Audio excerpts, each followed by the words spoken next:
UP की सियासत इस वक्त गरमाई हुई है। एक और समाजवादी पार्टी के चीफ अखिलेश यादव भाजपा को सीधे चुनौती दे रहे हैं।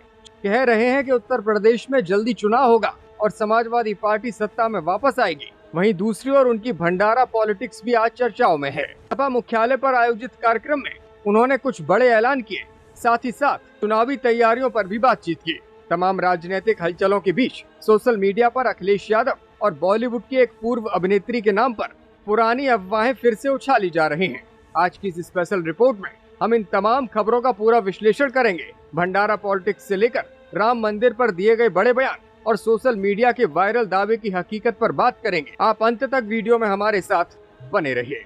पहले भंडारा खाया, फिर मंच पर बुलाया, अंजलि मैसी के जरिए अखिलेश का बड़ा संदेश। यूपी की सियासत में आज अंजलि मैसी का नाम सुर्खियों में है। दरअसल ये पूरी कहानी एक प्लेट पूड़ी और सब्जी से शुरू हुई थी। लखनऊ की रहने वाली अंजलि ने अंबेडकर जयंती पर एक भंडारे का आयोजन किया था।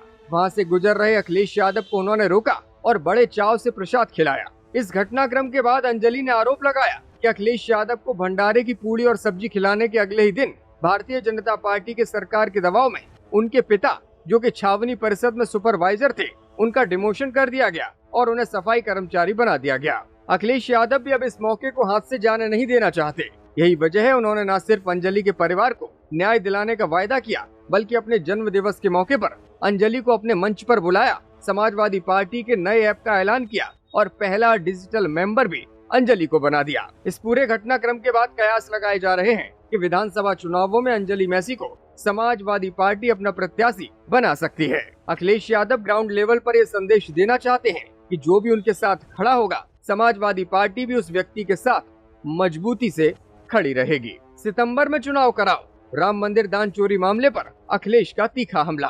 भंडारा पॉलिटिक्स के साथ साथ अखिलेश यादव ने सीधे भाजपा के सबसे मजबूत पिच यानी अयोध्या और राम मंदिर पर फ्रंट फुट से बैटिंग शुरू कर दी है। राम मंदिर से हुए चढ़ावा चोरी मामले को लेकर लगातार अखिलेश यादव हमलावर हैं। आज अखिलेश यादव ने भाजपा सरकार को खुला चैलेंज दिया और कहा कि अगर हिम्मत है तो भारतीय जनता पार्टी इसी सितंबर में यूपी के विधानसभा चुनाव कराकर देख ले। अब जनता भी इंतजार कर रही है कि अपना बोर्ड के माध्यम से इनको हटाने का काम करेंगे। जो लोग चुनाव नवंबर में कराना चाहते थे, सितंबर में करा दें, हम लोग तैयार हैं। अखिलेश ने सीधा आरोप लगाया कि भगवान राम के दरबार में जो दान की चोरी हुई है, सीसीटीवी कैमरों के साथ खिलवाड़ हुआ है, उससे देश का सनातनी समाज बेहद आहत है। अखिलेश ने ये भी कहा कि अगर सूबे में सपा की सरकार आती है तो अयोध्या को भव्य सियाराम धाम के रूप में विकसित किया जाएगा। मर्यादा का पहला नाम प्रभु श्री राम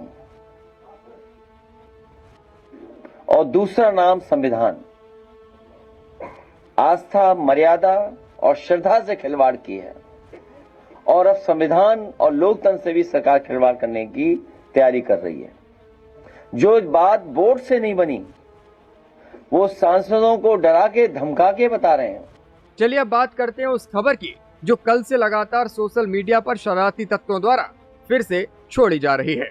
वायरल अफवाह का क्या है सच? अखिलेश यादव और याना गुप्ता के नाम पर सोशल मीडिया पर ये क्या चल रहा? राजनीतिक सरगर्मियों के बीच पूर्व मुख्यमंत्री अखिलेश यादव और बॉलीवुड की आइटम गर्ल रही याना गुप्ता के नाम को जोड़ा जा रहा है और कई तरह के भ्रामक दावे किए जा रहे हैं। इस दुष्प्रचार की टाइमलाइन आज की नहीं बल्कि 13-14 साल पुरानी है। साल 2012-13 के दौरान जब यूपी में सपा की सरकार थी, उस वक्त सैफई में प्रसिद्ध सैफई महोत्सव हुआ करता था। उस दौरान सांस्कृतिक कार्यक्रमों में बॉलीवुड के कई बड़े सितारे आए थे।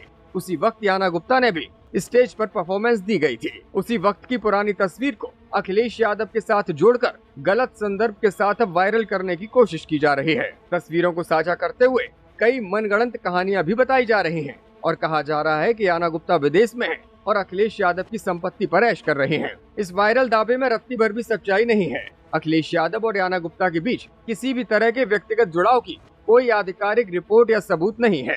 एक जिम्मेदार चैनल होने के नाते हम दर्शकों से अपील करते हैं कि सोशल मीडिया पर बिना किसी क्रेडिबल सोर्स के चल रही किसी भी व्यक्तिगत अफवाह पर बिल्कुल यकीन न करें। डिजिटल युग में सच और झूठ का फर्क समझना हर यूजर के लिए बेहद जरूरी है।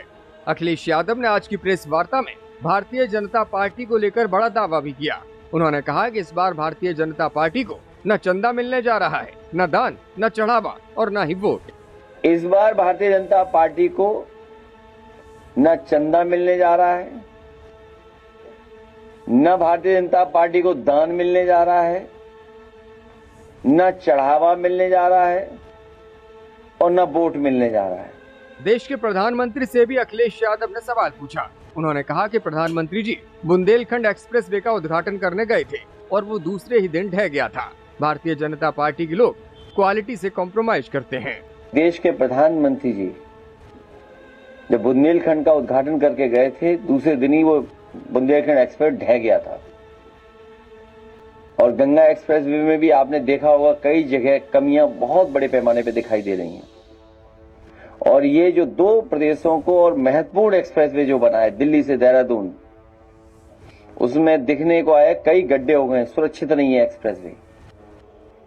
तो कहीं ना कहीं बीजेपी के लोग क्वालिटी से कंप्रोमाइज करते हैं। इनके हर पॉलिसी, हर कार्यक्रम भ्रष्टाचार और जेब भरने के लिए होता है।